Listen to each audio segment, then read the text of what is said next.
Dans les registres paroissiaux de la Caroline du Sud, il existe une page qui fut arrachée en 1829. On ne sait pas exactement ce qui y était inscrit. Mais selon les quelques témoins encore vivants à la fin du siècle, cette page contenait les noms de 3 jeunes filles, toutes sœurs, toutes mortes dans l'année qui suivit leur mariage, et toutes mariées au même homme. Avant de commencer cette histoire, je vous invite à vous abonner à cette chaîne et à me dire dans les commentaires de quelle ville vous nous écoutez en ce moment. Cela m'aide énormément à continuer de vous apporter ces récits oubliés de l'histoire. L'année 1827 marquait pour la Caroline du Sud une période de transformation profonde. Les grandes plantations de coton s'étendaient comme des empires sur les terres fertiles du Low Country, ces régions basses et marécageuses qui longeaient la côte atlantique. La société était strictement hiérarchisée, divisée entre les planteurs fortunés qui régnaient sur des centaines d'esclaves, les fermiers modestes qui possédaient quelques arpents, et une classe moyenne fragile de commerçants, d'artisans et de ministres du culte qui tentaient de maintenir leur dignité dans un monde où seul l'argent semblait compter. C'est dans ce contexte que se trouvait la petite paroisse de St. Andrew, située à environ 15 km au nord de Charleston, dans une région de forêts de pins et de chênes où serpentaient des ruisseaux aux eaux sombres. La paroisse n'était pas riche.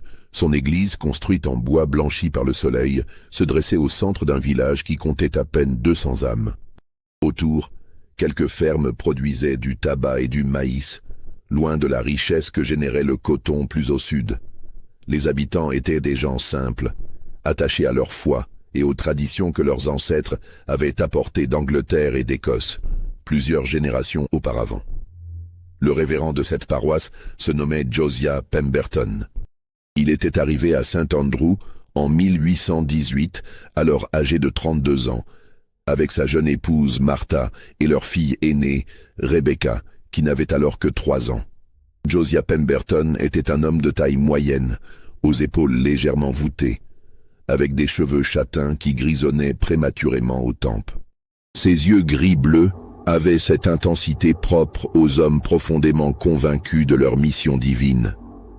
Il prêchait avec une ferveur qui impressionnait ses paroissiens, citant les Écritures avec une précision qui témoignait d'années d'études théologiques au séminaire de Columbia.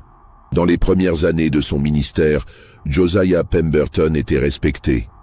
Il visitait les malades, baptisait les nouveau-nés, présidait les mariages et les enterrements avec une dignité solennelle. Son épouse, Martha, dirigeait les activités charitables de la paroisse, organisant des collectes de nourriture pour les familles dans le besoin et enseignant la lecture aux enfants les dimanches après-midi. Ils incarnaient le modèle du couple pastoral que la communauté attendait. Au fil des ans, la famille Pemberton s'agrandit. Après Rebecca vinrent 3 autres filles. Sarah, en 1820, Elizabeth, en 1822, et la petite Anna, en 1824. 4 filles, aucun fils. Dans une société où les garçons représentaient la continuité du nom et la force de travail, cette absence était remarquée, même si personne ne l'aurait dit ouvertement. Josiah acceptait cette volonté divine avec résignation, mais ceux qui le connaissaient bien percevaient parfois dans son regard une ombre de déception. La famille vivait dans un presbytère adjacent à l'église, une maison de bois à 2 étages, avec une galerie couverte qui courait sur toute la façade. La maison n'était pas luxueuse, mais elle était confortable selon les standards de l'époque. Un jardin potager à l'arrière fournissait des légumes et quelques poules picoraient dans un enclos. Le salaire du révérend, payé par les dîmes des paroissiens, suffisait à peine à nourrir et vêtir une famille de 6 personnes, mais il ne manquait de rien d'essentiel. Les 4 filles Pemberton grandissaient sous le regard attentif de leur mère. Rebecca, l'aînée, était une jeune fille sérieuse aux cheveux noirs et aux traits fins. Elle aidait sa mère dans les tâches domestiques et assistait son père dans certaines activités paroissiales, recopiant des passages de la Bible et tenant les registres des baptêmes. Sarah, de 3 ans sa cadette, avait un tempérament plus vif, plus enjoué. Elle riait facilement et aimait chanter les hymnes avec une voix claire qui ravissait les fidèles. Élisabeth était plus réservée, presque timide, avec de grands yeux noisettes qui observaient le monde avec une curiosité prudente. Quant à la petite Anna, elle n'était encore qu'une enfant qui jouait avec des poupées de chiffon dans le jardin. Mais derrière cette façade de respectabilité et de normalité familiale, quelque chose commençait à se fissurer dans la vie de Josiah Pemberton. Cela avait débuté discrètement, en 1823, lorsqu'il avait emprunté une somme d'argent à un homme du nom de Solomon Rutledge. Solomon Rutledge n'était pas un planteur comme ceux qui possédaient des milliers d'acres au sud. C'était un homme d'affaires de Charleston, un spéculateur qui prêtait de l'argent à des taux que certains considéraient usuraires, mais qui restaient techniquement légaux selon les lois de Caroline du Sud.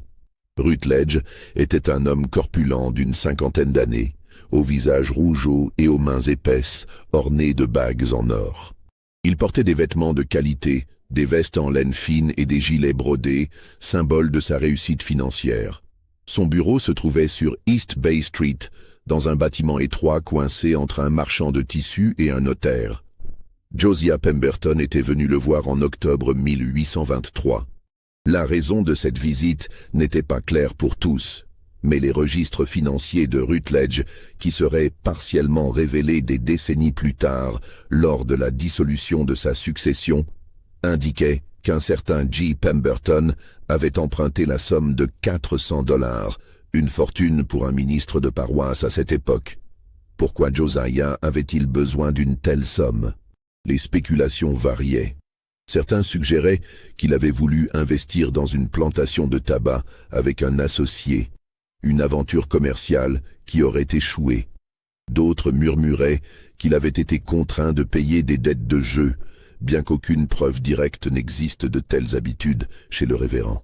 Une troisième théorie, plus charitable, proposait qu'il avait simplement accumulé des dettes pour maintenir un niveau de vie décent et payer les études religieuses qu'il envisageait pour Rebecca, dans l'espoir qu'elle épouse un jour un ministre prospère. Quelle qu'en soit la raison, le fait était là.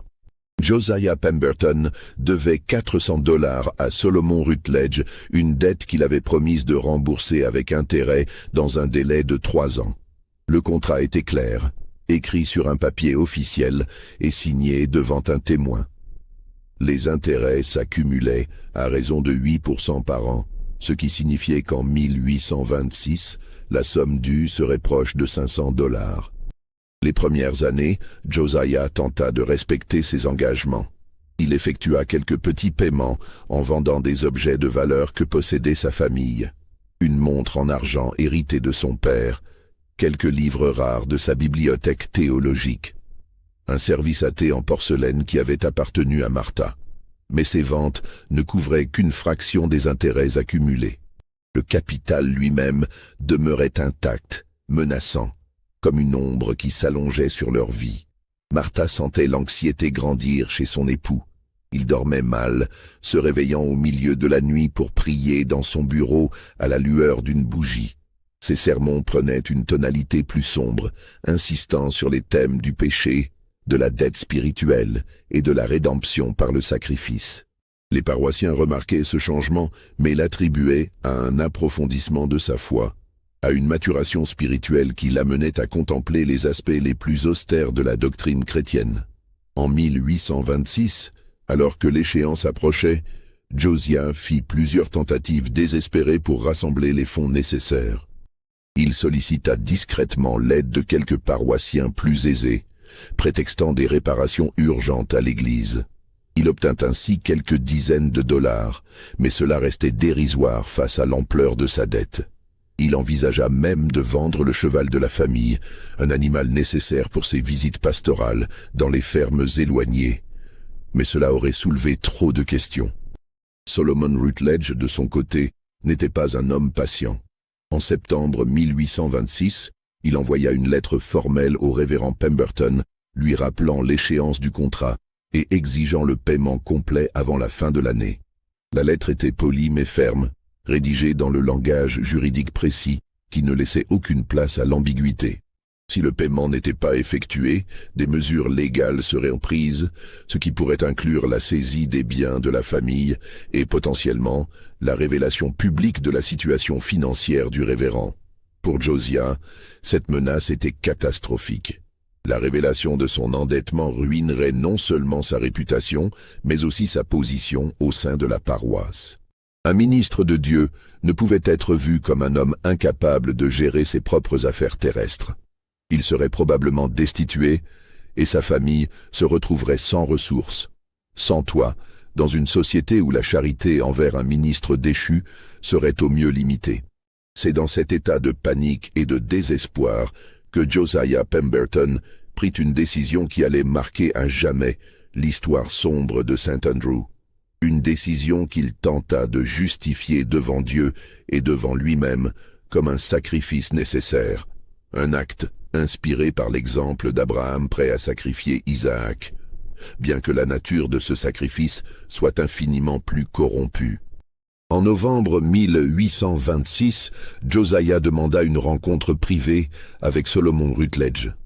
Cette rencontre eut lieu non pas au bureau de Rutledge à Charleston, mais dans un lieu plus discret, une taverne en périphérie de la ville, un établissement fréquenté par des marins et des commerçants où personne ne prêterait attention à deux hommes discutant affaires dans un coin sombre. Ce qui fut dit exactement lors de cette conversation ne serait jamais documenté officiellement. Mais selon un témoignage ultérieur d'un serveur de la taverne, un homme du nom de Thomas Kelly, les deux hommes avaient parlé pendant près de 2 heures, leurs têtes rapprochées au-dessus d'une table tachée de bière. À un moment, Kelly avait entendu le révérend prononcer les mots « Elles sont pures, monsieur Rutledge, et elles ont été élevées dans la crainte de Dieu. » Lorsque les deux hommes se séparèrent ce soir-là, ils avaient conclu un accord monstrueux qui ne serait jamais couché sur papier, qui ne serait jamais discuté ouvertement, mais qui serait méthodiquement exécuté au cours des mois suivants. L'hiver de 1826 à 1827 fut particulièrement rigoureux en Caroline du Sud. Les températures descendirent en dessous de 0 pendant plusieurs semaines, un événement rare dans cette région habituellement clémente. Les ruisseaux gelèrent et les routes boueuses se transformèrent en ornières dures comme de la pierre. Dans le presbytère des Pemberton, le bois brûlait constamment dans la cheminée, mais le froid semblait pénétrer à travers les planches mal jointes. Rebecca Pemberton, l'aînée des filles, venait d'avoir 19 ans en décembre. C'était une jeune femme mûre pour son âge, habituée aux responsabilités et aux tâches domestiques. Elle aidait sa mère à cuisiner, à coudre, à entretenir la maison. Elle enseignait également le catéchisme aux enfants de la paroisse le dimanche après-midi, une tâche qu'elle accomplissait avec sérieux et douceur. Les jeunes hommes du village la remarquaient lors des offices, admirant sa beauté discrète et sa piété évidente, mais aucun n'avait encore demandé sa main. Dans cette société, les demandes en mariage passaient d'abord par le père, et Josiah Pemberton n'avait encouragé aucune des approches timides qui lui avaient été faites. En janvier 1827, Josiah annonça à sa famille qu'il avait reçu une proposition de mariage pour Rebecca. Cette annonce fut faite un soir après le souper, alors que la famille était réunie autour de la table dans la cuisine. Martha était en train de ranger la vaisselle et les 3 plus jeunes filles jouaient aux cartes près du feu. « Rebecca, » dit Josiah d'une voix qui se voulait solennelle mais qui tremblait légèrement, « j'ai des nouvelles importantes à te communiquer. Un homme honorable et prospère a demandé ta main. » Rebecca leva les yeux de son ouvrage de couture, surprise. Sa mère s'immobilisa, une assiette entre les mains. Sarah et Élisabeth cessèrent leur jeu pour écouter. « Qui est cet homme, père ?» demanda Rebecca doucement. « Monsieur Solomon Rutledge, de Charleston. C'est un homme d'affaires respecté, un membre de l'église épiscopale de Saint-Michael. Il a des moyens considérables et pourra t'offrir une vie confortable. » Un silence pesant suivit cette annonce. Martha Pemberton posa lentement l'assiette sur la table, son visage devenu pâle. Elle connaissait ce nom. Elle avait entendu son mari le mentionner avec anxiété au cours des derniers mois, toujours dans le contexte de préoccupations financières. Père, dit Rebecca après un moment, je ne connais pas cet homme. Je ne l'ai jamais rencontré. Tu le rencontreras, répondit Josiah. J'ai arrangé une visite pour dimanche prochain. Il viendra après l'office. Mais Josiah, intervint Martha, sa voix presque un murmure, Solomon Rutledge doit avoir 50 ans au moins. C'est un homme pieux et fortuné, coupa Josiah, son ton devenant plus dur. Rebecca est chanceuse qu'un tel homme s'intéresse à elle. Cette union sera une bénédiction pour notre famille. Rebecca baissa les yeux vers son ouvrage, ses mains tremblantes tenant l'aiguille. Elle savait que dans leur société, les filles obéissaient aux décisions de leur père en matière de mariage. Elle savait également que refuser ouvertement serait considéré comme un manquement grave au devoir filial. Mais quelque chose dans la voix de son père, dans la pâleur de sa mère, lui disait que cette situation n'était pas normale. « Puis-je parler seule avec mère ?» demanda-t-elle doucement. Josiah hésita puis hocha la tête. « Bien sûr, mais comprends que cette décision est prise. Monsieur Rutledge a été très généreux dans ses intentions et nous ne pouvons le décevoir. » Le dimanche suivant, Solomon Rutledge arriva au presbytère dans une calèche noire tirée par 2 chevaux. Il portait un costume sombre de bonne coupe et tenait une canne à pommeau d'argent. Lorsqu'il descendit de la calèche, les paroissiens qui sortaient de l'église le regardèrent avec curiosité et une certaine déférence. Cet homme respirait la prospérité et le pouvoir. La rencontre entre Rebecca et Solomon eut lieu dans le salon du presbytère, avec Josiah et Martha présents comme convenance l'exigeait. Rutledge s'assit dans le meilleur fauteuil, ses mains épaisses posées sur sa canne, et observa Rebecca avec un regard qui la mit immédiatement mal à l'aise. Ce n'était pas le regard d'un prétendant timide ou respectueux. C'était le regard d'un homme évaluant une acquisition. « Mademoiselle Pemberton », commença Rutledge, sa voix grave et assurée, « votre père m'a parlé de vos vertus et de votre éducation pieuse. Je suis un homme qui apprécie les qualités traditionnelles chez une épouse, l'obéissance, la discrétion et la dévotion religieuse. Je crois que vous possédez ces qualités. » Rebecca ne sut que répondre. Elle sentait les yeux de son père sur elle, pesants d'attente et peut-être de quelque chose qui ressemblait à du désespoir. « Je vous offre une position respectable dans la société de Charleston, » continua Rutledge. « Ma maison est grande, mes affaires prospèrent, vous ne manquerez de rien. En retour, j'attends une épouse qui comprendra son rôle et qui l'accomplira sans questionnement. » La conversation se poursuivit ainsi pendant une demi-heure, essentiellement un monologue de Rutledge sur ses attentes et ses possessions, avec quelques réponses monosyllabiques de Rebecca. Lorsqu'il partit, il serra fermement la main de Josiah et lança un regard entendu qui fit baisser les yeux du révérend. Les fiançailles furent annoncées la semaine suivante. Le mariage était prévu pour la fin février. Une date étonnamment rapprochée qui suscita des murmures parmi les paroissiens. Normalement, les fiançailles duraient plusieurs mois, permettant aux familles de préparer la cérémonie et aux futurs époux de mieux se connaître. Mais Josiah expliqua que M. Rutledge, en raison de ses affaires, préférait ne pas retarder l'union. Si cette histoire vous met mal à l'aise, comme elle devrait le faire, je vous invite à laisser un commentaire avec votre réaction.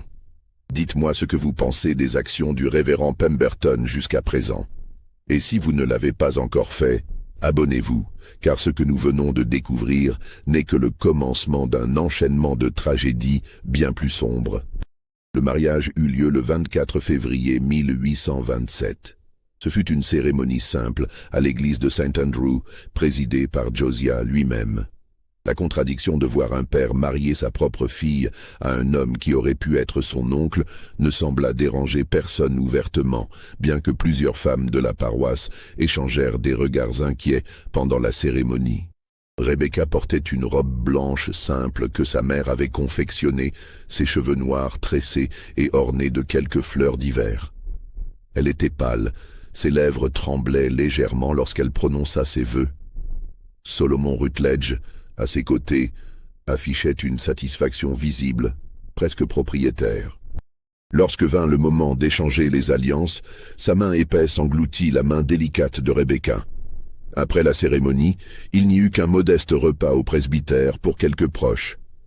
Rutledge ne s'attarda pas. Il était pressé de ramener sa nouvelle épouse à Charleston.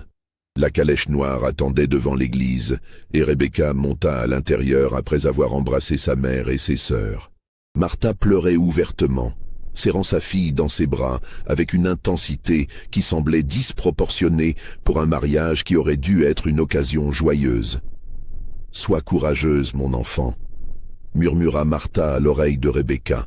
« Dieu te protégera. » Mais dans ces paroles, Rebecca perçut quelque chose qui ressemblait plus à un espoir désespéré qu'à une conviction réelle.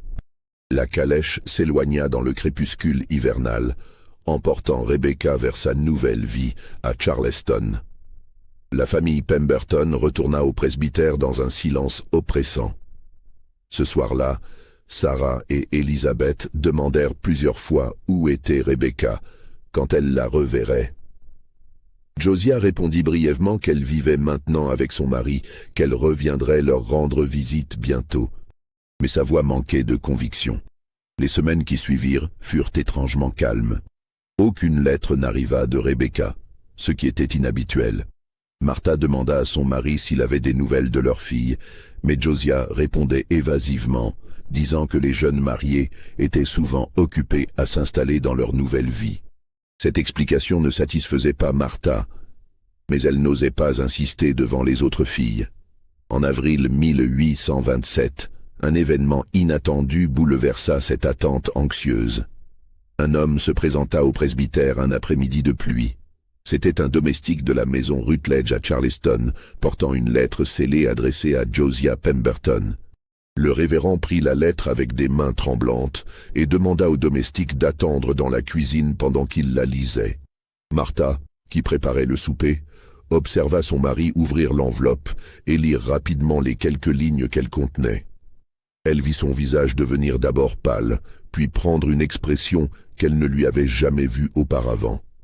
Un mélange de soulagement et d'horreur. « Que dit la lettre » demanda-t-elle. « Ce sont des nouvelles de Rebecca ?» Josiah plia soigneusement la lettre et la glissa dans la poche intérieure de sa veste. « Rebecca est malade, » dit-il simplement. « Une fièvre. Monsieur Rutledge a fait venir un médecin. Elle se rétablit. Je dois aller la voir, » dit immédiatement Martha, ôtant son tablier. « Non, » répondit Josiah fermement. « Monsieur Rutledge préfère qu'elle ne soit pas dérangée pendant sa convalescence. Il craint que les visites ne fatiguent sa constitution fragile. » Martha fixa son mari avec une expression de doute grandissant. « Josiah, c'est notre fille. J'ai le droit de la voir si elle est malade. »« Tu iras la voir quand elle sera rétablie, » dit Josiah, sa voix prenant un ton autoritaire qui ne tolérait aucune contradiction. « Pour le moment, nous devons respecter les souhaits de son mari. Elle est sous sa responsabilité maintenant. » Le domestique repartit sans avoir vu personne d'autre que le révérend. Martha passa les jours suivants dans une anxiété croissante, priant constamment pour la santé de sa fille, demandant régulièrement à Josiah si d'autres nouvelles étaient arrivées. Mais aucune lettre ne vint. En mai, 3 mois après le mariage, Solomon Rutledge fit une visite inattendue au presbytère. Il arriva seul, cette fois sans la calèche, sur un cheval qu'il attacha devant l'église. C'était un dimanche après-midi, et la famille était réunie dans le jardin. Lorsque Martha vit Rutledge descendre de son cheval et se diriger vers eux, son cœur se serra. « Monsieur Rutledge » l'accueillit Josiah, se levant précipitamment de son siège. « Quelle surprise! Rebecca est-elle avec vous ?» Rutledge secoua la tête lentement, son visage affichant une expression de tristesse qui semblait étudiée, presque théâtrale. « Je crains d'apporter de bien tristes nouvelles, révérend Pemberton. » Martha porta une main à sa bouche. Sarah et Elizabeth se rapprochèrent de leur mère. Seule la petite Anna continuait à jouer avec son jouet, inconsciente de la tension qui venait d'envahir le jardin. « Rebecca, » continua Rutledge, « n'a pas survécu à sa maladie. Elle est décédée il y a 3 jours. La fièvre a emporté sa faible constitution. Nous avons fait tout notre possible. Le meilleur médecin de Charleston était à son chevet, mais la volonté de Dieu... » Il ne termina pas sa phrase. Martha poussa un cri déchirant et s'effondra sur sa chaise. Sarah et Elisabeth commencèrent à pleurer. Josiah resta debout, immobile, son visage transformé en un masque de pierre. « Où est-elle enterrée ?» demanda finalement Josiah, sa voix étranglée. « Dans le cimetière de Saint-Michael à Charleston », répondit Rutledge. « C'était ma paroisse, et j'ai pensé qu'il était approprié qu'elle repose près de ma famille. La cérémonie a déjà eu lieu. Je ne voulais pas vous faire voyager pour un événement si douloureux. » Cette déclaration était choquante. Enterrer une femme sans la présence de sa famille était une rupture grave avec les coutumes de l'époque. Martha, même dans son chagrin, comprit l'étrangeté de cette situation. « Vous avez enterré notre fille sans nous prévenir ?» dit-elle, sa voix montant dans l'hystérie. « Sans que nous puissions lui dire adieu ?»« La chaleur du printemps, Madame Pemberton, » répondit Rutledge avec une patience froide. « Ne permettez pas de retarder l'enterrement. C'est la loi de notre État. J'ai agi selon les recommandations du médecin et des autorités sanitaires. » Josiah posa une main sur l'épaule de Martha pour la calmer, mais elle le repoussa violemment. « Non, non, Josiah. Quelque chose ne va pas. Comment notre fille peut-elle être morte si vite? Elle était en bonne santé quand elle est partie. » Rutledge toisa Martha avec un regard froid. « Madame, je comprends votre douleur, mais je ne tolérerai pas que vous mettiez en doute mes soins envers mon épouse. Rebecca a été traitée avec tout le respect et l'attention qu'elle méritait. « Laissez-nous, monsieur Rutledge, » dit Josiah, sa voix tremblante. « Nous avons besoin de temps pour accepter cette terrible nouvelle. » Rutledge hocha la tête et se tourna pour partir, mais avant de remonter sur son cheval, il se retourna vers Josiah et dit, suffisamment bas pour que seul le révérend puisse l'entendre, « Votre dette est réduite de $150, révérend. Je considère que c'était la dot appropriée pour votre fille. Mes condoléances. » Et il partit, laissant la famille Pemberton dans un deuil aussi soudain qu'incompréhensible. Les semaines qui suivirent la mort de Rebecca furent un cauchemar pour Martha Pemberton. Elle pleurait constamment, refusait de manger, passait ses journées enfermée dans la chambre qu'elle avait partagée avec son mari, priant et relisant les lettres que Rebecca avait écrites dans son enfance. Josiah tentait de la consoler, mais ses efforts semblaient creux, dépourvus de la chaleur et de l'authenticité qu'elle aurait dû sentir de la part d'un père en deuil. Car Martha commençait à percevoir quelque chose d'étrange dans le comportement de son mari. Il ne pleurait jamais. Il continuait ses activités pastorales comme si de rien n'était, présidant les offices avec sa ferveur habituelle, visitant les paroissiens, prêchant sur la volonté divine et l'acceptation des épreuves. C'était comme si la mort de Rebecca n'avait été qu'un événement mineur, un désagrément rapidement surmonté. Un soir de juin, alors que Josiah était parti rendre visite à un paroissien malade, Martha fouilla le bureau de son mari. Elle ne savait pas exactement ce qu'elle cherchait, guidée seulement par une intuition terrible qui grandissait en elle depuis des semaines. Elle ouvrit les tiroirs, examina les papiers, les registres paroissiaux, les livres de comptes. C'est dans un tiroir fermé à clé, dont elle trouva la clé cachée sous une pile de Bibles, qu'elle découvrit les documents qui allaient transformer son chagrin en horreur absolue. Il y avait plusieurs lettres de Solomon Rutledge, datées de différentes périodes entre octobre 1823 et février 1827. Les premières lettres concernaient clairement des questions d'argent, mentionnant des sommes, des intérêts, des échéances. Mais les lettres plus récentes, celles échangées pendant l'hiver précédent, contenaient des phrases qui firent trembler les mains de Martha. Dans une lettre datée du 15 janvier 1827, Rutledge écrivait « Révérend Pemberton, j'accepte votre proposition concernant votre fille aînée. $150 seront déduits de votre dette lors de la consommation du mariage. Je m'assure qu'elle est vierge comme vous me l'avez garanti. Toute déception de ma part entraînerait l'annulation de notre accord et l'exigence immédiate du paiement complet. » Martha dut s'asseoir, le souffle coupé. Elle relut la lettre plusieurs fois, espérant avoir mal compris. Mais les mots étaient clairs, indiscutables. Son mari avait vendu leur fille à Solomon Rutledge pour réduire sa dette. Rebecca n'avait pas été mariée par amour ou même par convenance sociale normale. Elle avait été une transaction commerciale. Mais ce n'était pas tout.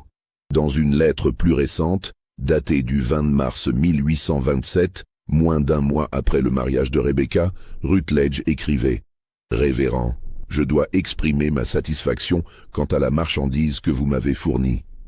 Votre fille était en effet dans l'état que vous aviez promis. Cependant, sa faible constitution et son manque d'enthousiasme pour ses devoirs conjugaux m'ont déçu. Je suggère que nous discutions de votre seconde fille pour un arrangement similaire. Son tempérament semble plus vivant, ce qui pourrait mieux convenir à mes besoins. » Martha porta une main à sa bouche pour étouffer un cri. Elle comprenait maintenant. Rebecca n'était pas morte de maladie. Elle était morte de quoi exactement? Martha ne pouvait que l'imaginer avec horreur. Maltraitance, abus, désespoir peut-être, ou même violence directe. Et maintenant, ce monstre voulait Sarah. Elle cacha rapidement les lettres dans son corsage en entendant la porte d'entrée s'ouvrir.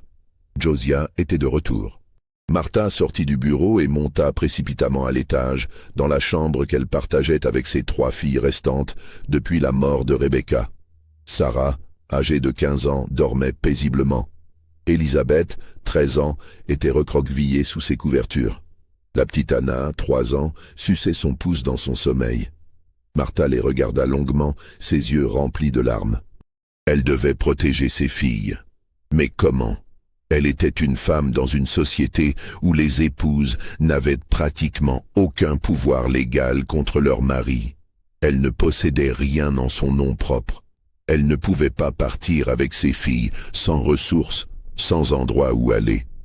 Et si elle accusait publiquement Josiah, qui la croirait? Un révérend respecté contre la parole d'une femme émotionnellement fragile qui venait de perdre sa fille. Cette nuit-là, Martha ne dormit pas. Elle attendit que Josiah soit profondément endormi, puis elle descendit dans la cuisine et écrivit une lettre. Une lettre adressée à son frère Thomas, qui vivait en Virginie. Thomas était fermier, un homme simple mais bon, qui avait toujours bien traité Martha. Elle lui expliqua tout dans cette lettre. La dette de Josiah, l'arrangement avec Rutledge, la mort de Rebecca, et maintenant la menace qui pesait sur Sarah. Elle termina la lettre en suppliant son frère de venir la chercher, elle et ses filles, ou au moins de lui envoyer de l'argent pour qu'elle puisse fuir. Elle cacheta l'enveloppe et la confia le lendemain matin à un voyageur de passage qui se rendait vers le nord, lui donnant les quelques pièces qu'elle avait économisées en secret au fil des ans. Mais les lettres mettaient des semaines, parfois des mois, à arriver à destination à cette époque, et Martha n'avait pas des semaines. Car 3 jours après avoir envoyé sa lettre, Josiah fit une annonce pendant le souper. « Sarah, dit-il, reposant sa fourchette et regardant sa seconde fille avec cette même expression solennelle qu'il avait eue lorsqu'il avait annoncé le mariage de Rebecca. « J'ai de bonnes nouvelles. » Monsieur Rutledge, dans sa grande générosité malgré son récent deuil, a exprimé le désir de te prendre comme épouse. Il souhaite honorer la mémoire de ta sœur en continuant ses liens avec notre famille. Le silence qui suivit fut absolu. Sarah, qui portait une cuillère de soupe à sa bouche, s'immobilisa. Elisabeth laissa tomber son couteau sur son assiette avec un bruit métallique. Seule la petite Anna continua à manger, inconsciente de ce qui venait d'être dit. Martha se leva si brusquement que sa chaise bascula derrière elle. « Non, » dit-elle, sa voix basse mais vibrante de fureur contenue. « Non, Josiah, tu ne peux pas faire ça. » Josiah leva les yeux vers sa femme, surpris par son ton. « Martha, assieds-toi, c'est une grande opportunité pour Sarah. Monsieur Rutledge est... » « Monsieur Rutledge a tué notre fille !» cria Martha, toute retenue, abandonnée. « Et tu le sais, Josiah Pemberton. Tu as vendu Rebecca comme on vend du bétail, et maintenant tu veux faire la même chose avec Sarah. » Les filles regardaient leur mère avec des yeux écarquillés, choquées par cette explosion. Sarah commença à pleurer silencieusement. Elisabeth se leva et courut vers sa mère, s'accrochant à sa jupe. Josiah se leva lentement, son visage devenant rouge. « Femme, tu as perdu la raison dans ton chagrin. Tu ne sais pas de quoi tu parles. Va dans ta chambre immédiatement. Nous en discuterons quand tu auras retrouvé tes esprits. Je sais exactement de quoi je parle. Martha sortit les lettres de sa poche et les jeta sur la table. J'ai lu tes correspondances, Josiah. J'ai lu comment tu as négocié le prix de ta propre fille, comment tu as garanti sa virginité comme on garantit la qualité d'une marchandise. Josiah devint blême. Il regarda les lettres sur la table, puis sa femme, puis ses filles, qui assistaient à cette scène avec terreur. Il fit un pas vers Martha, sa main se levant comme pour la frapper, mais il se retint au dernier moment. « Les filles, montez dans vos chambres », dit-il d'une voix dangereusement calme. Tout de suite. Sarah et Élisabeth ne bougèrent pas, paralysées par la peur. Ce fut Martha qui leur dit doucement « Allez, mes chéris, montez avec Anna. Tout ira bien. » Elles obéirent, Sarah portant la petite Anna dans ses bras, toutes trois jetant des regards terrifiés derrière elle, en gravissant l'escalier. Lorsqu'ils furent seuls, Josiah ramassa les lettres et les tint dans ses mains tremblantes. « Tu n'avais pas le droit de fouiller dans mes affaires, » dit-il. « Et toi, tu n'avais pas le droit de vendre nos filles, » répondit Martha, sa voix maintenant froide et déterminée. « Je ne permettrai pas que Sarah subisse le même sort que Rebecca.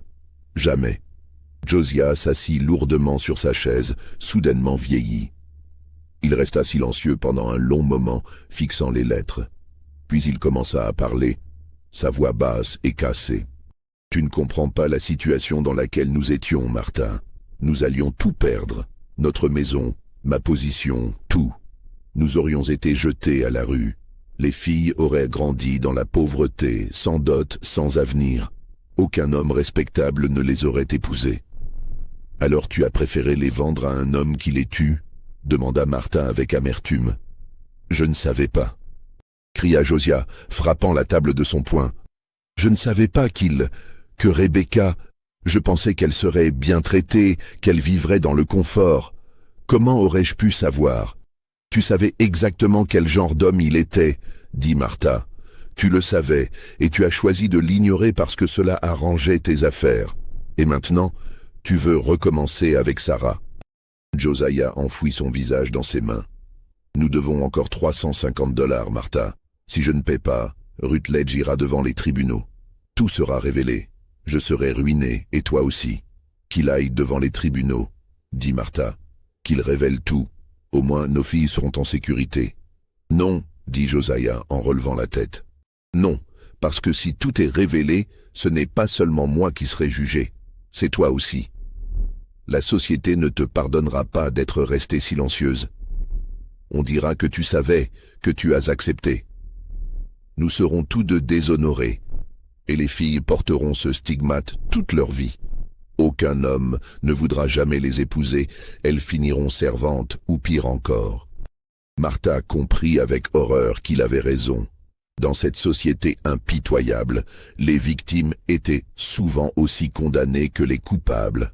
Les filles d'un révérend scandaleux seraient marquées à jamais. « Alors que proposes-tu » demanda-t-elle, sentant qu'elle perdait cette bataille. « Laisse-moi parler à Rutledge, dit Josiah. Je vais négocier d'autres termes. Peut-être qu'il acceptera un arrangement différent, un paiement échelonné sur plusieurs années. Je trouverai un moyen de gagner cet argent, je te le promets. » Martha voulait croire son mari. Elle voulait désespérément croire qu'il existait une solution qui ne condamnerait pas une autre de ses filles. Mais au fond d'elle-même, elle savait que Josiah était trop faible, trop lâche pour défier vraiment Rutledge. Elle passa les jours suivants dans un état de vigilance constante. Elle ne laissait jamais Sarah seule, l'emmenant partout avec elle. La nuit, elle dormait à peine, se réveillant au moindre bruit, craignant que Rutledge ne vienne chercher sa fille de force. Elle attendait aussi désespérément une réponse de son frère Thomas, mais aucune lettre n'arrivait. 3 semaines après la confrontation, un dimanche après l'office, Solomon Rutledge apparut de nouveau. Cette fois, il n'était pas seul. Il était accompagné de 2 hommes que personne à Saint-Andrew ne connaissait. Des hommes à l'allure sévère qui ressemblaient à des gardes ou des hommes de main. Martha, qui avait vu la calèche arriver depuis la fenêtre de la cuisine, comprit immédiatement. Elle courut à l'étage où Sarah aidait Élisabeth à se coiffer. « Sarah, Élisabeth, venez avec moi, maintenant !» Mais avant qu'elles ne puissent réagir, elles entendirent des pas lourds dans l'escalier. Josiah apparut dans l'encadrement de la porte, son visage défait. Martha ne rend pas les choses plus difficiles qu'elles ne le sont. Derrière lui, Solomon Rutledge entra dans la chambre des filles, ces deux hommes l'encadrant. Il regarda autour de lui avec cette même expression d'évaluation propriétaire qu'il avait eue lors de sa première visite. « Mademoiselle Sarah, dit-il avec un sourire qui n'atteignait pas ses yeux, votre père et moi avons conclu un accord. Nous allons nous marier dans 2 semaines. Je suis venu aujourd'hui pour que vous puissiez vous habituer à l'idée. » Sarah recula jusqu'au mur, ses yeux terrifiés passant de Rutledge à son père. « Père, non. S'il vous plaît, ne faites pas ça. Je ne veux pas. Je ne veux pas. » Martha se plaça entre Rutledge et sa fille. « Sortez de cette maison, dit-elle, sa voix tremblante mais déterminée. Vous n'avez aucun droit d'être ici. Sarah n'est pas d'accord pour ce mariage. » Rutledge la regarda avec un mélange d'amusement et d'irritation. « Madame Pemberton, le consentement d'une mineure n'est pas requis lorsque son père a donné son accord. Votre mari a signé les documents nécessaires. Ce mariage aura lieu, que cela vous plaise ou non. »« Alors je témoignerai, » dit Martha. « Je témoignerai devant le juge, devant toute la ville, de ce que vous avez fait à Rebecca, de ce que mon mari vous a permis de faire. » Un silence glacial tomba sur la pièce. Rutledge avança d'un pas vers Martha, son expression devenant dangereuse. « Faites très attention à ce que vous dites, madame. Les accusations sans preuve peuvent avoir des conséquences graves. Et si vous pensez que quelqu'un croira une femme hystérique contre un homme d'affaires respecté et un révérend, vous vous trompez lourdement. » Il se tourna vers Josiah. « Contrôlez votre femme, révérend, ou je serai forcé de prendre des mesures pour protéger ma réputation et la vôtre. » Les jours qui suivirent furent un cauchemar éveillé. Sarah refusait de manger, pleurait constamment, suppliait son père de changer d'avis. Martha tentait tout ce qu'elle pouvait imaginer. Elle écrivit à l'évêque de la région, mais sa lettre resta sans réponse. Elle parla au médecin du village, mais celui-ci lui dit qu'il ne pouvait pas intervenir dans des affaires de famille. Elle tenta même de convaincre quelques paroissiens influents, mais ils détournaient le regard, mal à l'aise, peu désireux de se mêler des affaires du révérend. La société de 1827 ne protégeait pas les femmes et les filles dans de telles situations. Les pères avaient un pouvoir absolu sur leurs enfants, et les maris sur leurs épouses. Il n'existait aucun recours légal pour Sarah, aucune autorité à laquelle faire appel. Le mariage eut lieu le 15 juillet 1827. Ce fut une cérémonie encore plus sinistre que celle de Rebecca. Sarah dut être pratiquement portée à l'autel, ses jambes refusant de la soutenir. Elle sanglotait pendant toute la cérémonie, ses oui étaient à peine audibles. Les paroissiens présents assistaient à la scène dans un malaise palpable, conscients que quelque chose de profondément mauvais se déroulait devant eux, mais incapables ou peu désireux d'intervenir. Martha ne put supporter d'assister à la cérémonie. Elle resta au presbytère avec Élisabeth et Anna, priant et pleurant. Lorsque Josiah revint après avoir marié sa seconde fille à Solomon Rutledge, Martha ne lui adressa pas la parole. Elle ne lui adresserait plus jamais la parole de la même manière. Les semaines qui suivirent le second mariage furent marquées par un silence oppressant au presbytère des Pemberton. Martha avait vieilli de 10 ans en quelques mois. Ses cheveux commençaient à grisonner, son visage s'était creusé. Ses yeux étaient constamment rouges de larmes. Elle accomplissait ses tâches domestiques comme une automate, préparant les repas, nettoyant la maison, mais sans vie, sans joie. Elle protégeait Élisabeth avec une vigilance obsessionnelle, ne la laissant jamais seule, dormant dans la même chambre qu'elle, la tenant parfois dans ses bras pendant des heures, comme si elle pouvait ainsi la protéger du destin qui semblait peser sur toutes ses filles. Josiah tentait de continuer sa vie pastorale normalement, mais il était évident pour tous que quelque chose s'était brisé en lui. Ses sermons devenaient incohérents. passant sans transition de la miséricorde divine à la damnation éternelle. Il parlait souvent du sacrifice d'Abraham, de l'obéissance absolue à Dieu même quand les commandements divins semblaient incompréhensibles. Les paroissiens commençaient à se questionner sur la santé mentale de leur révérend. En août 1827, à peine un mois après le mariage de Sarah, un messager arriva de Charleston. Encore une fois, c'était un domestique de la maison Rutledge. Cette fois, Martha était dans le jardin avec Élisabeth quand l'homme approcha. Elle vit son visage grave et sut immédiatement. Elle sut avant même qu'il ne prononce un mot. « Madame Pemberton », dit l'homme en ôtant son chapeau, « j'ai le regret de vous informer que votre fille Sarah est décédée hier soir. Une fièvre soudaine, d'après ce que m'a dit mon maître. » Martha ne cria pas cette fois. Elle ne pleura pas. Elle resta simplement debout, figée, regardant le messager comme si elle ne comprenait pas les mots qu'il venait de prononcer. Élisabeth, à ses côtés, commença à trembler violemment. « Monsieur Rutledge », continua le domestique, mal à l'aise devant le silence de Martha, « souhaite que vous sachiez que l'enterrement aura lieu demain dans le cimetière de Saint-Michel.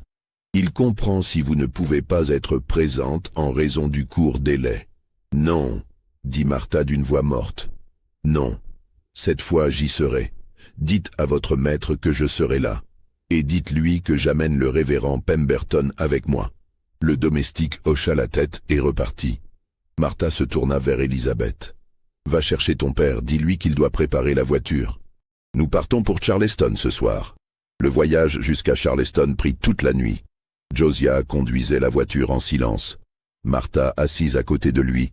Élisabeth et Anna à l'arrière. Personne ne parlait. Il n'y avait plus rien à dire. Les deux filles aînées étaient mortes à moins de 6 mois d'intervalle, toutes deux mariées au même homme, toutes deux décédées mystérieusement, après quelques semaines seulement de mariage. Ils arrivèrent à Charleston au lever du soleil. La ville s'éveillait, les marchands ouvraient leurs boutiques, les esclaves commençaient leur corvée quotidienne. Martha demanda le chemin de la maison de Solomon Rutledge. C'était une grande demeure sur Meeting Street, une maison de 3 étages avec des colonnes blanches et des balcons en fer forgé, une maison qui respirait la richesse et le pouvoir. Martha descendit de la voiture et monta les marches du perron sans hésitation. Elle frappa à la porte avec force. Un domestique noir ouvrit, surpris de voir des visiteurs si tôt le matin. « Je suis Martha Pemberton, » dit-elle. « Je viens voir le corps de ma fille. » Le domestique sembla hésiter, puis hocha la tête et les fit entrer. L'intérieur de la maison était aussi luxueux que l'extérieur le suggérait. Des meubles en acajou, des tapis persans, des peintures dans des cadres dorés. Ils furent conduits au premier étage, dans une chambre qui donnait sur la rue. Sarah reposait dans un cercueil ouvert, vêtue d'une robe blanche. Mais contrairement à Rebecca dont Martha n'avait jamais pu voir le corps, Sarah était là, devant elle. Et ce que Martha vit la glaça jusqu'aux os. Le visage de Sarah était méconnaissable. Non pas à cause de la décomposition, le corps était trop récent pour cela, mais à cause des ecchymoses. Son visage était couvert de bleu, sa lèvre était fendue, un de ses yeux était tellement enflé qu'il ne s'ouvrait plus. Ses bras, visibles sous les manches courtes de la robe funéraire, portaient des marques qui ressemblaient à des doigts, comme si quelqu'un l'avait saisi avec violence. Martha s'approcha du cercueil, ses jambes tremblantes. Elle toucha doucement le visage de sa fille, suivant du doigt les contours des blessures. « Qu'est-ce qu'il t'a fait, mon bébé ?» murmura-t-elle. « Qu'est-ce que ce monstre t'a fait ?» Derrière elle, Josiah était resté près de la porte, incapable de s'approcher. Lorsqu'il vit l'état du corps de Sarah, il porta une main à sa bouche et sortit précipitamment de la chambre. On l'entendit vomir dans le couloir. C'est à ce moment que Solomon Rutledge entra dans la pièce. Il portait des vêtements de deuil noirs, parfaitement coupés, et son visage affichait une expression de tristesse composée qui semblait encore plus fausse que lors de l'annonce de la mort de Rebecca. « Madame Pemberton, » commença-t-il, « je suis profondément... » « Ne parlez pas, coupa Martha se retournant vers lui. Sa voix était basse mais chargée d'une haine si intense que Rutledge recula d'un pas. « Ne dites pas un mot. Je vois ce que vous avez fait. Tout le monde peut voir ce que vous avez fait. Votre fille est tombée dans les escaliers, dit Rutledge, sa voix prenant un ton défensif. C'était un accident tragique. Le médecin peut le confirmer. Un médecin que vous payez, cracha Martha. Un médecin qui dira ce que vous lui demandez de dire. Mais regardez-la, regardez son visage. Personne ne tombe dans les escaliers et se retrouve avec des marques de doigts sur les bras. Contrôlez votre femme, révérend, dit Rutledge en regardant vers la porte où Josiah venait de réapparaître, pâle et tremblant. Elle fait des accusations graves sans aucune preuve. Cela pourrait être considéré comme de la diffamation. Mais pour la première fois depuis des mois, Josiah ne défendit pas Rutledge. Il regardait le corps de Sarah dans le cercueil et quelque chose dans son regard avait changé. C'était comme si un voile s'était déchiré, comme s'il voyait enfin la réalité de ce qu'il avait fait. Ses mains commencèrent à trembler, puis tout son corps fut saisi de tremblements convulsifs. « Mon Dieu !» murmura-t-il, sa voix étranglée. « Mon Dieu, qu'ai-je fait? Qu'ai-je fait à mes filles ?» Rutledge observa le révérend avec un mélange de mépris et de calcul. « Révérend Pemberton, je suggère que nous ayons une conversation privée. Il y a des questions financières à régler. » Martha se tourna brusquement vers Rutledge. « Financière? Ma fille est morte, battue à mort dans votre maison, et vous parlez de questions financières. La dot de votre seconde fille a été appliquée à la dette de votre mari, dit Rutledge froidement. 150 $ de plus, ce qui laisse encore 200 $ dus. Je suis un homme patient, Madame Pemberton, mais j'attends d'être payé pour les services que j'ai rendus à votre famille. » Le mot « service » prononcé dans ce contexte fit quelque chose se briser définitivement dans l'esprit de Martha. Elle marcha vers Rutledge et avant que quiconque ne puisse l'arrêter, elle le gifla avec toute la force qu'elle pouvait rassembler. Le bruit résonna dans la chambre silencieuse. Rutledge porta une main à sa joue, son visage devenant rouge de colère. « Comment osez-vous me frapper, dans ma propre maison? Vous êtes un meurtrier, » dit Martha, sa voix montant maintenant. « Un meurtrier et un monstre.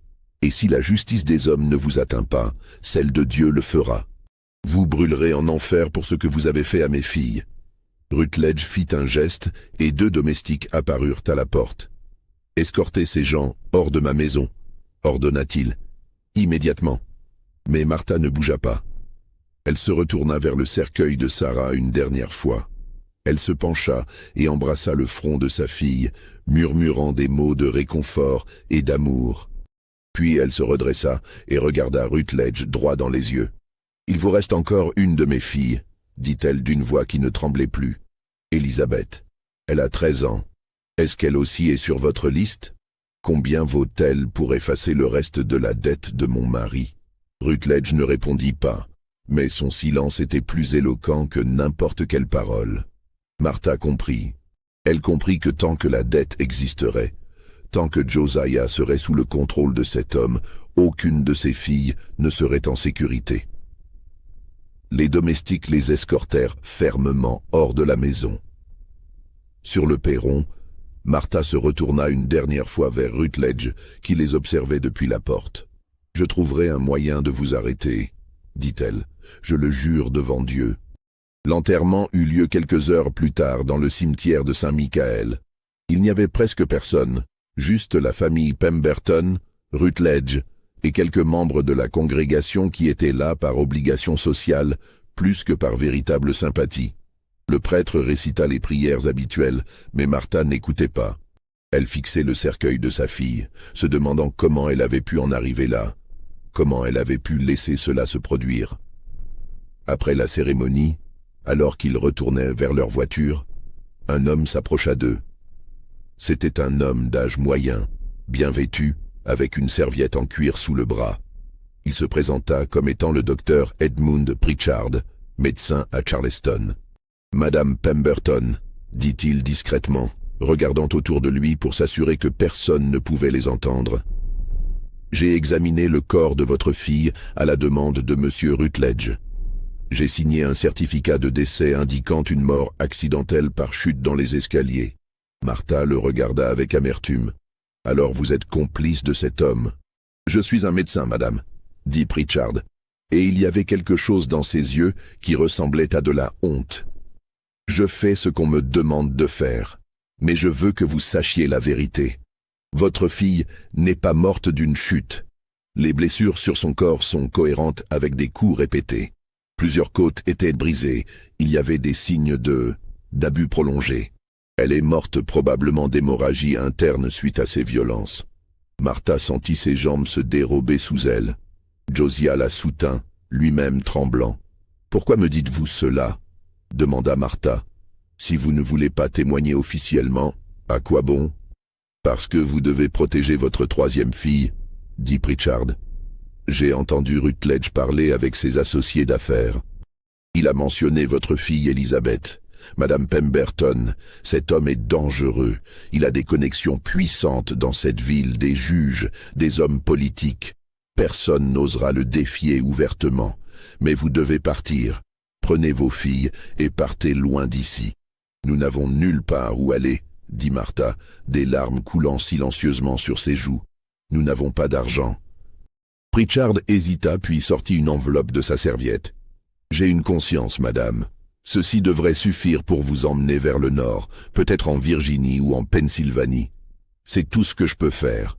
Mais faites-le rapidement, avant que Rutledge ne réalise votre intention. » Il leur tendit l'enveloppe et s'éloigna rapidement, disparaissant parmi les pierres tombales du cimetière. Martha ouvrit l'enveloppe. Elle contenait $100 en billets, une fortune. Elle regarda Josiah. « Nous partons cette nuit, » dit-elle. « Nous ne retournons même pas à St. Andrew. Nous prenons Elizabeth et Anna et nous disparaissons. » Josiah hocha lentement la tête. Pour la première fois depuis des mois, il sembla retrouver un semblant de volonté. « Oui, » dit-il simplement. « Oui, tu as raison. » Ils retournèrent à la voiture où Elizabeth et Anna les attendaient. Elizabeth, qui avait 13 ans et comprenait bien plus qu'on ne le pensait, vit immédiatement quelque chose de différent dans les yeux de sa mère. « Nous ne rentrons pas à la maison, n'est-ce pas ?» demanda-t-elle. « Non, ma chérie, » dit Martha en la serrant contre elle. « Nous allons commencer une nouvelle vie, loin d'ici, là où personne ne pourra nous faire de mal. » Ils quittèrent Charleston ce jour-là, conduisant vers le nord sans regarder en arrière. Ils laissèrent derrière eux le presbytère de St. Andrew, la paroisse, tout ce qui avait été leur vie pendant près de 10 ans. Ils laissèrent également 2 tombes dans le cimetière de Saint-Michael. 2 jeunes filles mortes avant d'avoir vécu, sacrifiées sur l'autel de la cupidité et de la lâcheté. Le voyage vers le nord fut long et périlleux. La famille Pemberton voyagea avec peu de provisions, dormant dans la voiture ou dans des auberges bon marché quand ils pouvaient se le permettre. Josiah était brisé, un homme détruit par la culpabilité et le remords.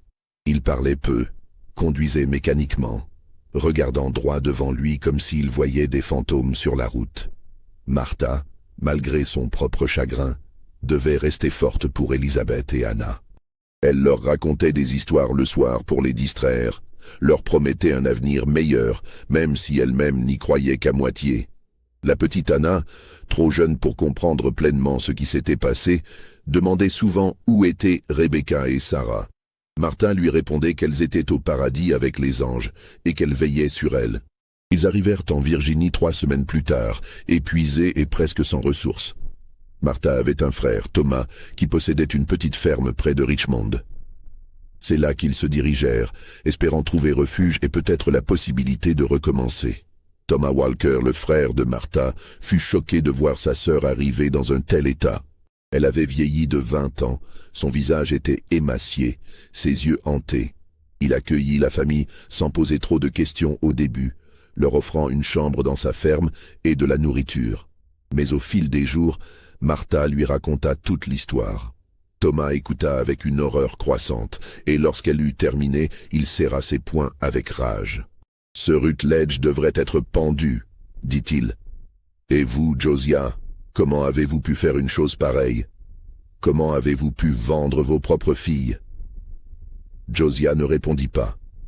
Il s'était retiré dans le silence depuis leur arrivée en Virginie, passant ses journées assis dans un coin, fixant le vide. Il ne mangeait presque plus, ne dormait plus. La culpabilité le consumait de l'intérieur.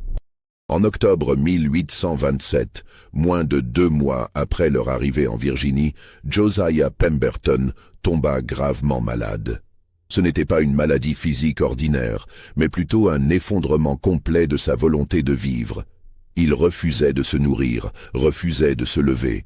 Il passait ses nuits à délirer, appelant les noms de Rebecca et Sarah, suppliant leur pardon.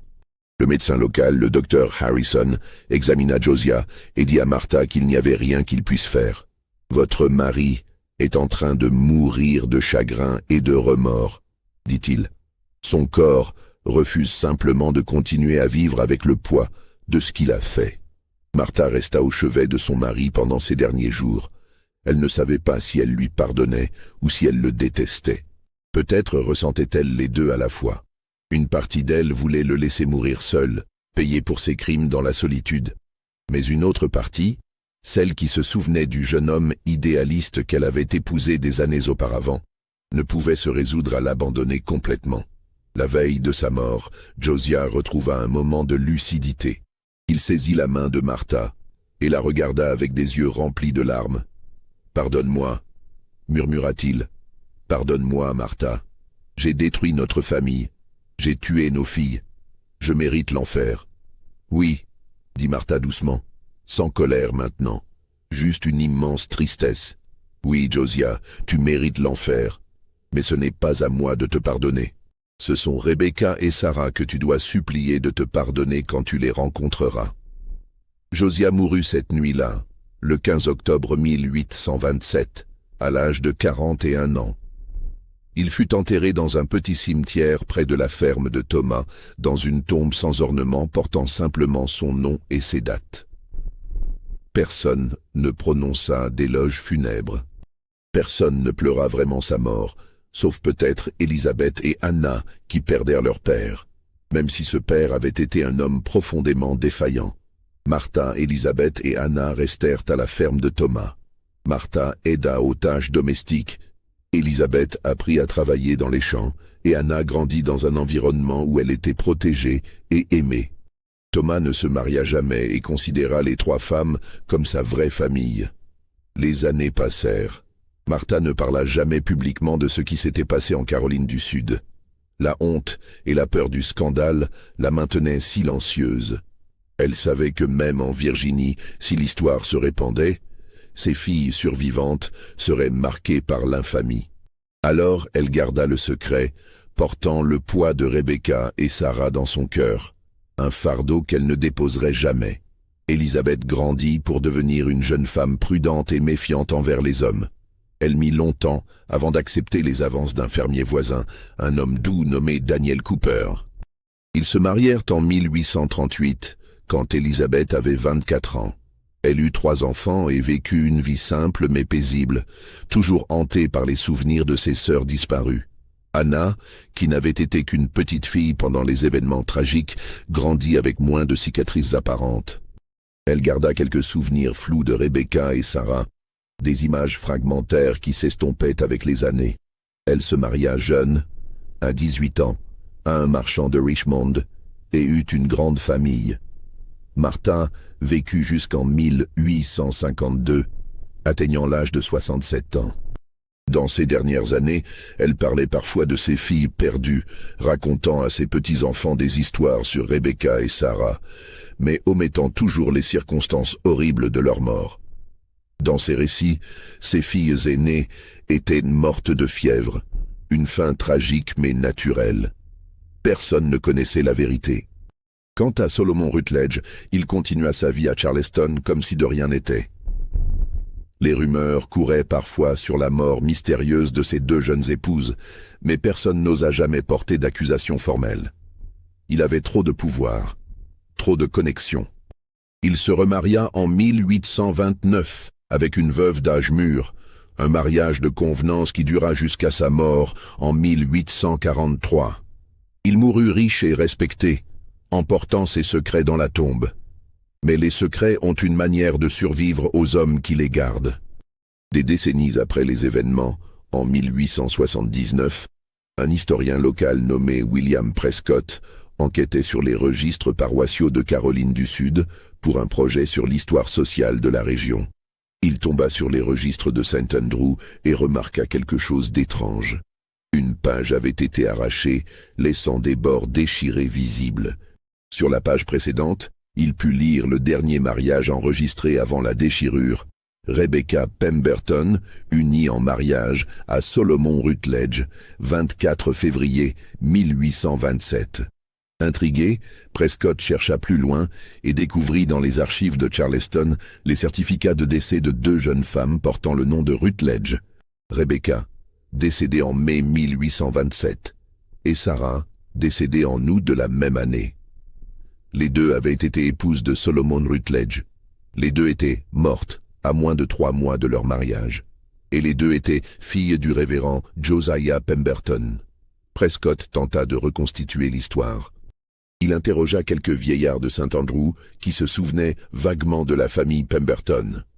Une femme, Mary Jenkins, alors âgée de 86 ans, se rappelait avoir assisté au mariage de Sarah. « C'était horrible », dit-elle à Prescott.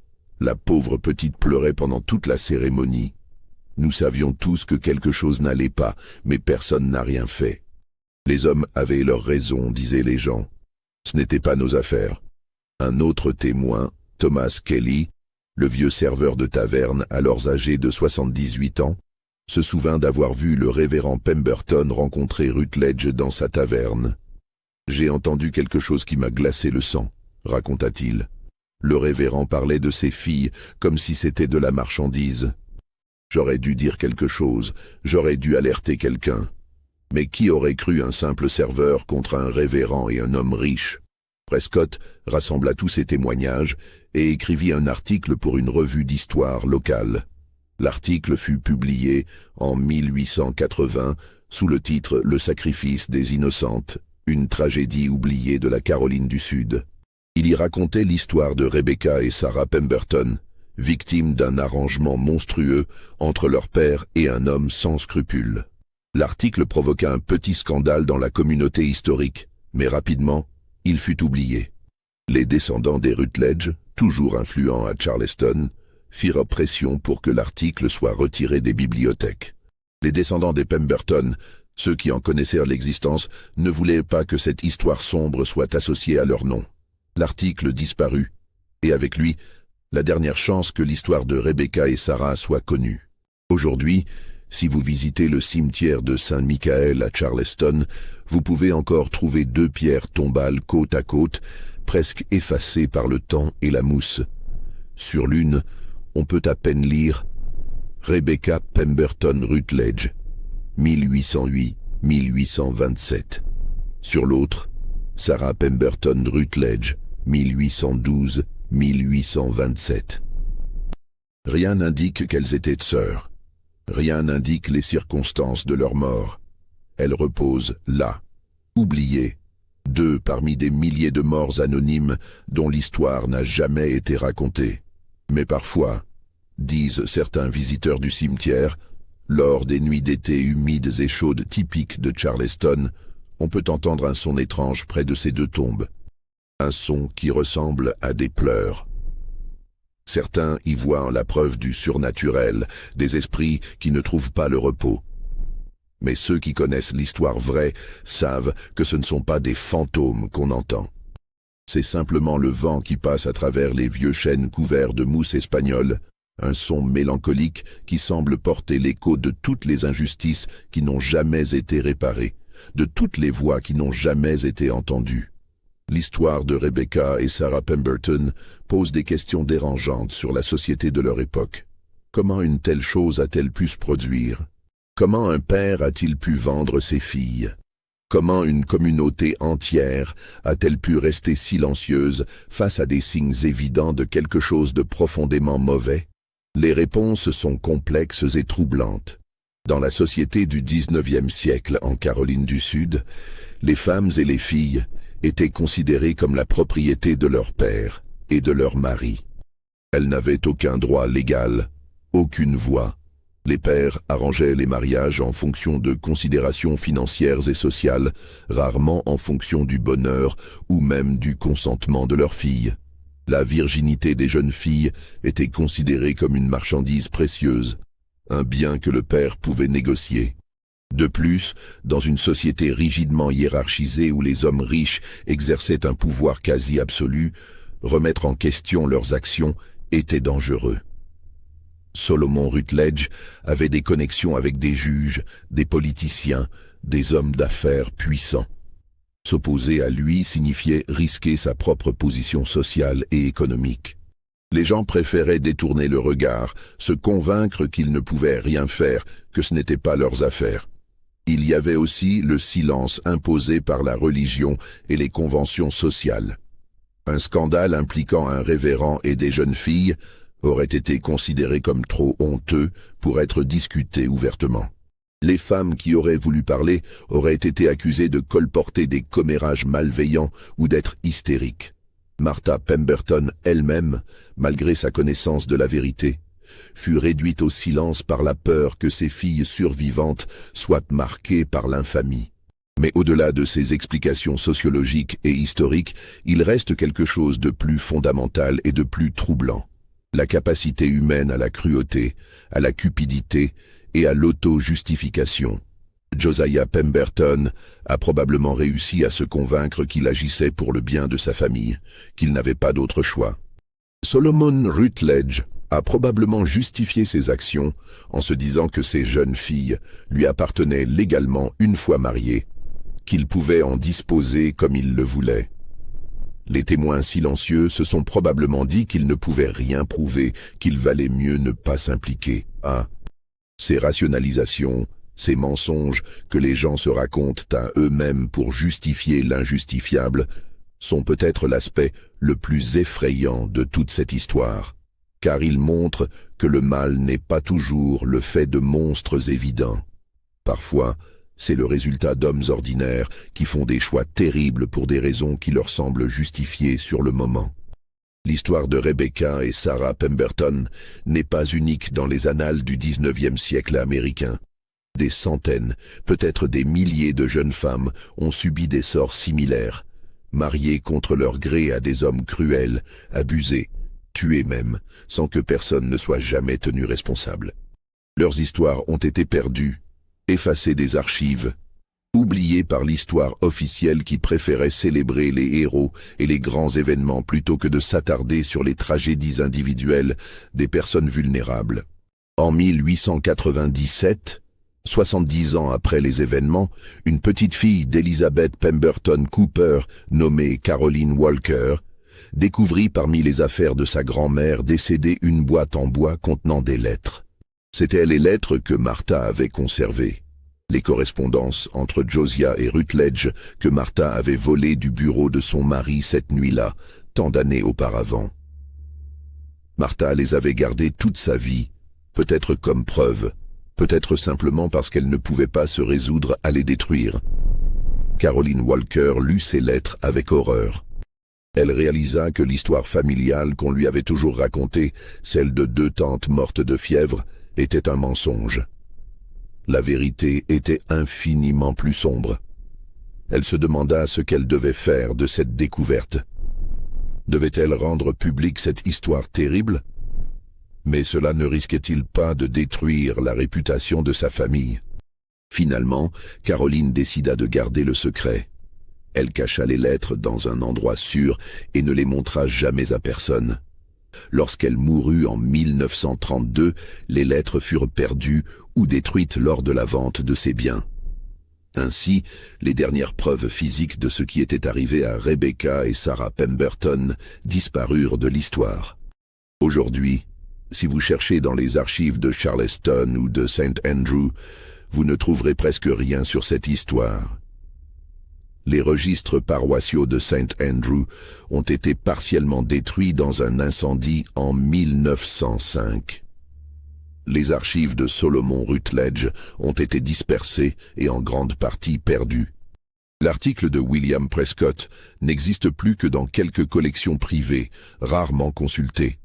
Ce qui reste, ce sont des rumeurs, Des fragments de mémoire transmis à travers les générations, des histoires chuchotées à voix basse, des histoires sur un révérend qui a vendu ses filles, sur des jeunes femmes mortes mystérieusement, sur un homme riche qui a échappé à la justice, sur une page arrachée d'un registre paroissial. Et peut-être, si vous êtes attentif, si vous savez où chercher et comment écouter, vous pouvez encore trouver des traces de Rebecca et Sarah Pemberton. Pas dans les livres d'histoire officiels, pas dans les monuments ou les musées, mais dans les silences. Dans les histoires que les familles ne racontent pas. Dans les secrets que les communautés gardent. Dans les injustices qui n'ont jamais été nommées, encore moins réparées. Cette histoire vous a-t-elle troublé ? Pensez-vous que de tels arrangements aient vraiment pu exister dans l'Amérique du XIXe siècle? Les documents historiques suggèrent que oui, même si les preuves directes ont été soigneusement effacées. Si vous avez été touché par l'histoire de Rebecca et Sarah Pemberton, laissez un commentaire avec vos réflexions. Abonnez-vous à cette chaîne pour découvrir d'autres histoires oubliées du passé, ces récits sombres que l'histoire officielle a préféré enterrer. Et partagez cette vidéo avec ceux qui, comme vous, croient que ces voix du passé méritent d'être entendues, même après tant d'années de silence. Car si nous oublions ces histoires, si nous laissons ces injustices disparaître complètement de la mémoire collective, alors Rebecca et Sarah Pemberton seront mortes 2 fois. Une première fois sous les mains d'un homme cruel, et une seconde fois dans l'oubli de l'histoire. Et peut-être que le vrai honneur que nous pouvons leur rendre aujourd'hui n'est pas de prétendre que le passé était plus noble qu'il ne l'était vraiment, mais de reconnaître honnêtement les horreurs qui se sont produites et de nous assurer qu'elles ne se reproduiront plus jamais.